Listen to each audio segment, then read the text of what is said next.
So our scripture text this morning on this Thanksgiving Sunday is from Luke's Gospel. And as we'll hear in the story, Jesus is out amongst the people and encounters 10 lepers who are standing outside of the culture. In that world, they were obligated to keep themselves apart from other people. They were required by law, according to Leviticus 13, to cover their mouths and to call out when someone would approach, "Unclean, unclean." And they would position themselves, however, near traffic in order to appeal for people's charity, much in the same way that we might see individuals standing near intersections with cardboard signs asking for food or work. Well, these 10 lepers, they call out to Jesus asking for mercy, and Jesus, as you'll notice, doesn't do anything miraculous.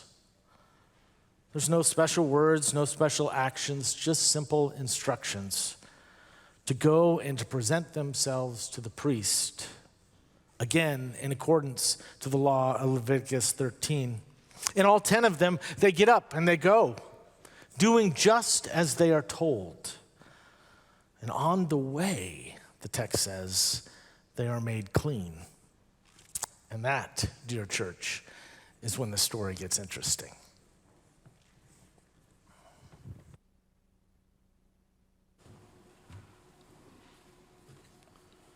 From the 17th chapter of the Gospel of Luke, here's verses 14 through 19.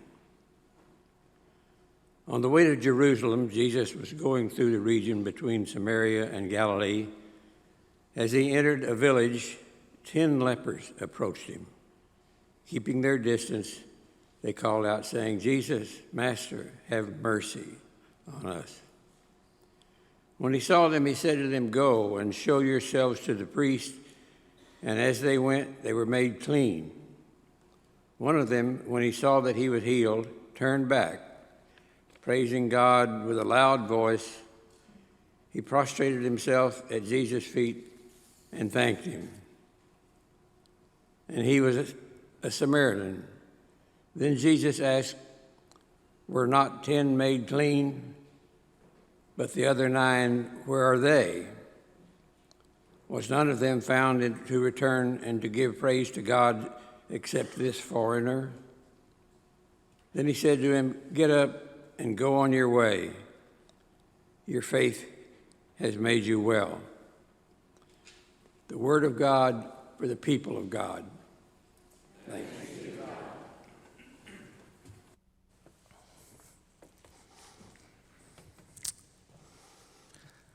So there is a commercial that is circulating right now about Thanksgiving that concludes with a famous quote that is adapted from W.S. Gilbert that reads, "It's not what's on the table that matters, it's who's around it."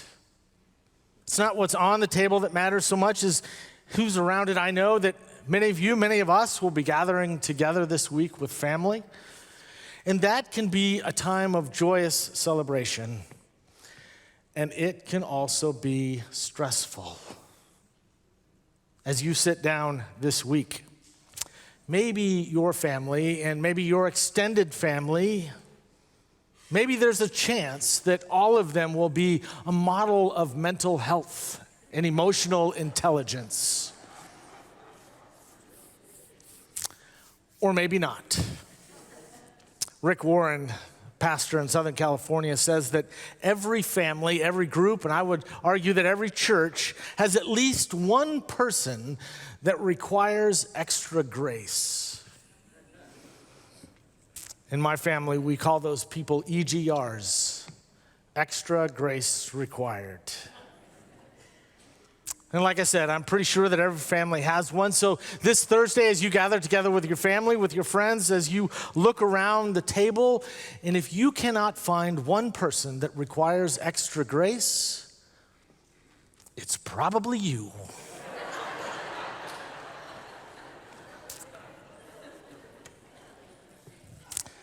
There is something so appropriate about coming together on the week of Thanksgiving. about dropping all of the plans and the preparations, all the running and the traveling, and come to this place, this holy sanctuary, to come and simply be still and to give thanks for the whole of our lives.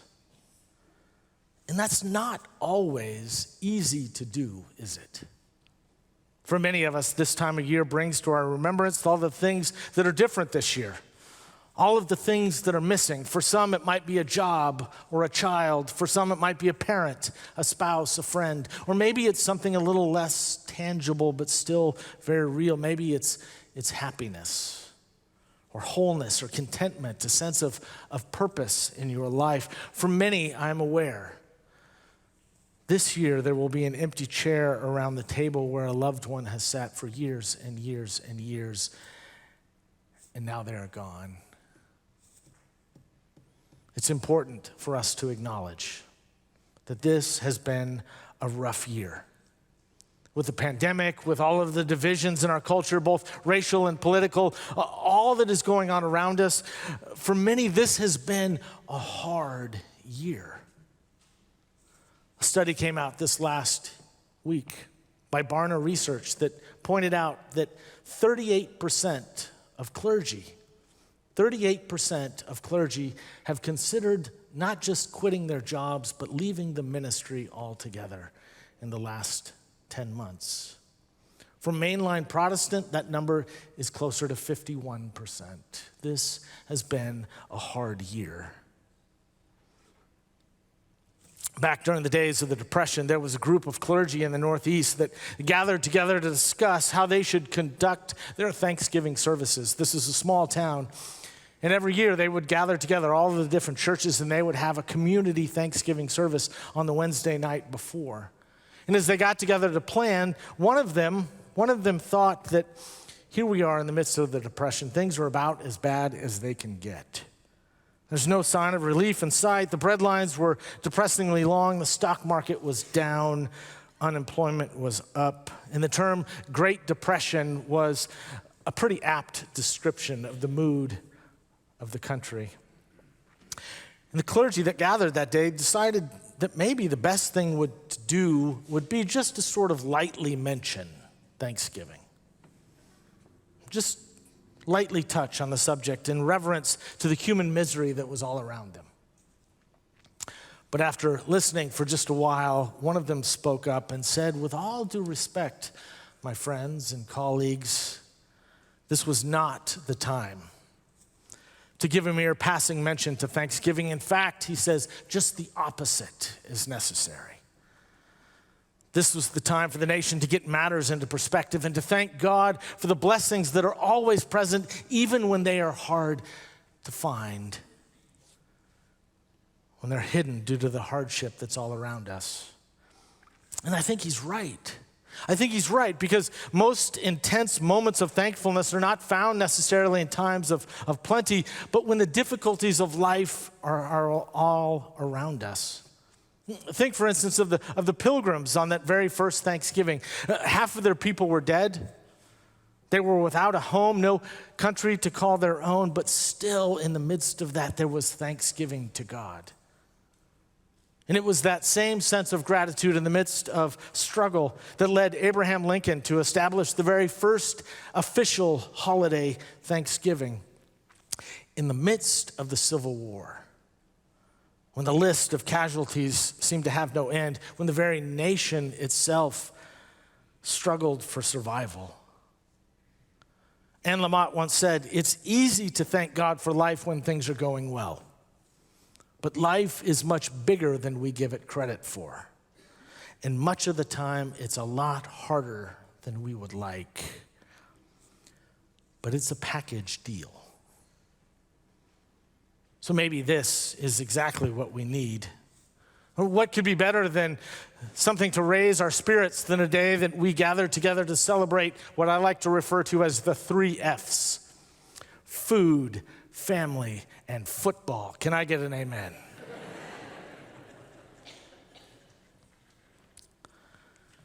Here's what I think about gratitude, about feeling grateful, that it is a universal experience, that it's intuitive, it's almost instinctive to us.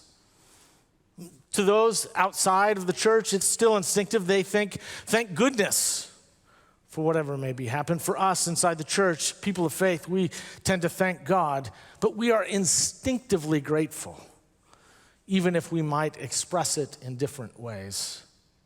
And it's almost like we can't help it. And I say almost because I mean almost, because when it comes to expressing it, feeling it is one thing, expressing it is another. Expressing it to other people is not always intuitive, fluid, instinctual. And not only can we help it, but all too often we do help it, and we withhold our gratitude. And when we do, have you noticed that it creates a gap in the relationship? There is an unfilled space. There's unfinished business that creates a glitch in the relationship itself. For instance, have you noticed that there are few things that sting as much as ingratitude? And you know why? Of course, it's because ingratitude essentially communicates, I don't see you. I don't recognize what you've done. I don't appreciate or recognize your efforts, your sacrifice. It communicates, in some way, shape, or form, you owe that to me. And so why would I thank you for giving me what you owe me?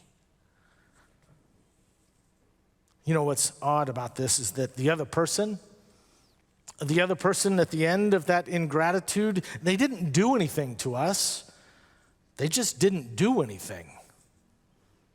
You thought that they were going to hit the tennis ball back to you, but instead they just sort of stood there and let it hit the fence behind them. And few things, am I right, sting more, are more hurtful than ingratitude. The other odd thing in this is that when we are the recipient, when we are on the stinging end of the ingratitude, the victim of the ingratitude, it's all we can see. It's all we can see in that situation, and we can't possibly miss it. But yet it is completely invisible to the perpetrator. But yet when we are the ones that create that gap, it's the other person that can see it. In fact, it's all they can see. But we can't see it at all. We're clueless, which is also obvious to the other person. Now, I have to be careful here because outside of my family, and if I'm honest, even those inside my family, it's easy for me to just write off ungrateful people. It's hard for me to say, but it's true. Gratitude goes a long way with me. And ingratitude, that goes a long way with me as well. There are people, honestly, that I would have a hard time extending generosity to because the last time that I was generous with my resources, with my time, with my energy, they didn't respond as they should the last time. And I need to watch that. I need to be careful to keep that in check because as a person who follows Jesus, I am called to be generous regardless of how people respond to my generosity. But have you noticed it's a whole lot easier to extend generosity to grateful people? And the reason I bring that up, the reason I lift myself up as an example, is because your ingratitude, you might not even be aware of it. Accidental ingratitude, you might say, might be leaving a mark. It's underlying your whole respectability, and you don't even know it. Those ungrateful people that I have a hard time not writing off, they have no idea how I feel about that. And the truth is that people may have written you off as well and not told you. They just moved on. Now, let me tell you that this is an uncomfortable thing, me talking about this, being so vulnerable about that, in part because there are probably people here this morning or joining us online or listening to us on the radio. There are people within the vicinity of my voice that have experienced a lack of gratitude from me. And here's the point. I have no idea who they are because I am clueless in that moment. Several years ago, the previous church, I was having lunch with someone. I was just getting started in ministry, and in the church that I was serving at the time, there was a powerful person, had a pretty significant job. And I wanted to pick their brain about some things, and so I asked them if they would give me an hour for lunch. And we met for lunch, and here it is 25 years later,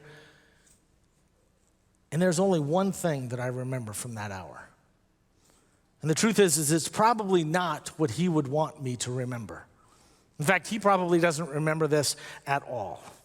Now, when we made the appointment, he says, yes, I can do that, but at 1 o'clock, I've got an appointment, I've got a meeting in my office, and so I've got a hard stop. And I said, okay. Well, we were getting close later in the hour, and it was about 12:55, and I looked at my watch, and he was talking in the midst of a thought, and I interrupted him. And I said, hey, listen, I'm sorry to interrupt, but I know you've got a hard stop at 1 o'clock, and I want to be sensitive to your time. And in that moment, he interrupted me. And he said, don't worry about it. Don't worry about it. They all work for me. And I've always remembered that. And so I made a decision right there in that moment that I would never take for granted those I work with. And I would never consider that they work for me. Have you ever been taken for granted? Is there anything more dehumanizing? Is there a worse thing than feeling like you were taken for granted?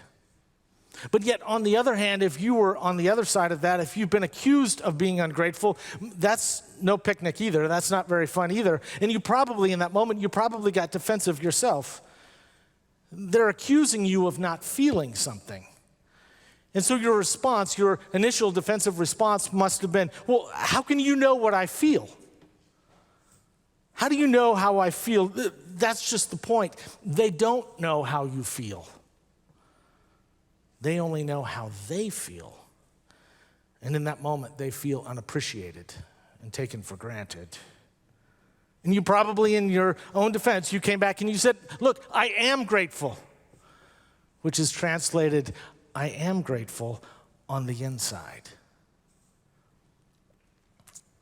I have grateful thoughts. I have grateful feelings. And while that may be true, that is completely meaningless. You see, because unexpressed gratitude is actually experienced by the other as ingratitude. It's the expression of gratitude that closes the gap in the relationship, completes the loop. I want to talk for just a minute for all of the young people here, the youth, middle school, high school. I know there's some here this morning. I want to talk to you. The rest of you can kind of tune out, check your email, whatever you need to do. But I want to talk just to the youth for just a minute. And I want to tell you, young people, something, but don't you dare tell your parents that I told you this, okay? Are you listening? If you ever want your parents to say yes more often than they say no, when you ask for things, if you want them to say yes more often than no, the best advice that I have for you is to be grateful for everything and to do it out loud. And here's why. Because your parents are so used to being taken for granted. And if you are a typical youth, and I know no one wants to consider themselves to be a typical youth, but there's a sense in most of us at that age that think, well, of course I deserve this. The nice clothes, the nice room, the food, the rides. For after all, they're my parents. That's what they're supposed to do. Well, here's the advice that I have. Don't be typical. In fact, turn up the gratitude. And the reason is because it will melt their heart. And gratitude is the language of the heart. And so young people, be ridiculously grateful. Okay, the rest of you can listen back in now. So in the story that we heard a minute ago, Jesus is passing through this remote area. And he encounters these 10 men with leprosy. And in that time, people with leprosy sort of hovered between life and death. They weren't dead, but yet they couldn't really live. And even worse, they had to stand at a distance and watch everybody else live their life, the life that they so desperately wanted. Leprosy was considered at that time highly contagious, and so the law required them to live on the outskirts, and they had to warn people, and so they would create their own little communities, their own little colonies, and they would live together. And at that time, according to the law, as I said a moment ago, anyone with a skin disease after being quarantined, practicing social distancing, after that, they had to go back to the local priest to be given the all clear. And Jesus tells them in that moment when he encounters them on the road, just go. Just go. And the implication was that by the time that they would arrive, they'd be all clean. Now notice in that moment, for them to get up and go before they were healed, before anything has changed, that was an expression of extraordinary faith. And the text says, as they went, they were made clean. Now there's a phrase that we toss out in the church from time to time. As people of faith, we talk about the importance of walking by faith and not by sight. This is what that looks like, church. To get up and go. That's literally what this means, what this looks like. Now, the twist of the story, of course, is that one of them recognizes what's happening and turns around. He goes back. He completes the loop. He closes the gap. He's not content to just feel grateful. He needs to demonstrate it, to express it. And as much as he must have been ready to get back to the life that he so desperately wanted, he knew that he had to close that gratitude loop. Because Jesus had just given him his life back. And so maybe you could say it this way, that he goes back in order to thank the one who helped him move forward. He goes back to help the one who helped him move forward. And then there's this part that must have made Luke smile when he was writing it. It's just 4 words in Greek, 5 words in English, and he was a Samaritan. The implication, of course, is that the other 9 were not. This Samaritan, who must have been experiencing alienation as an outsider, as a foreigner, those on the margins for a number of different reasons, for a number of different ways, he was experiencing this discrimination. And so as a result of that, he was extra grateful. The story doesn't end there, though, does it? Jesus asked, wait a minute.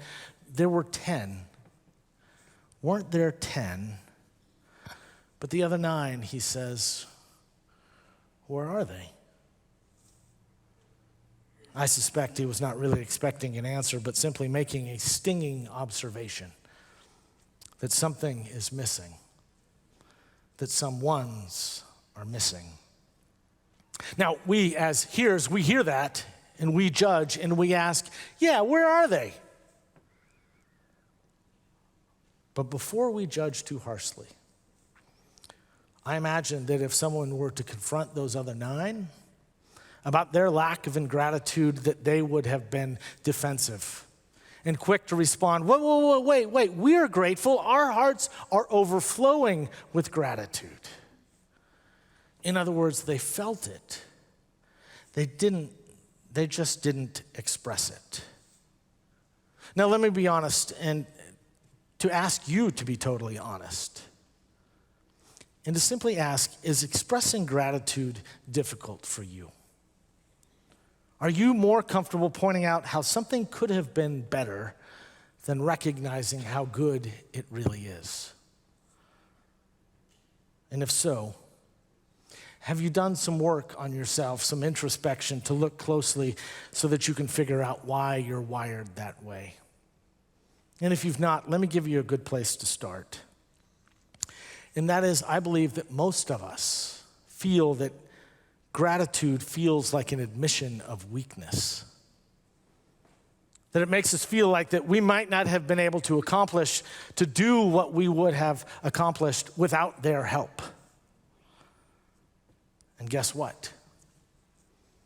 You couldn't. In the wake of your progress, in the wake of your success, there are dozens and dozens of people who helped facilitate that progress. And acknowledging how other people, how they helped you, is not a weakness. It's a sign of maturity.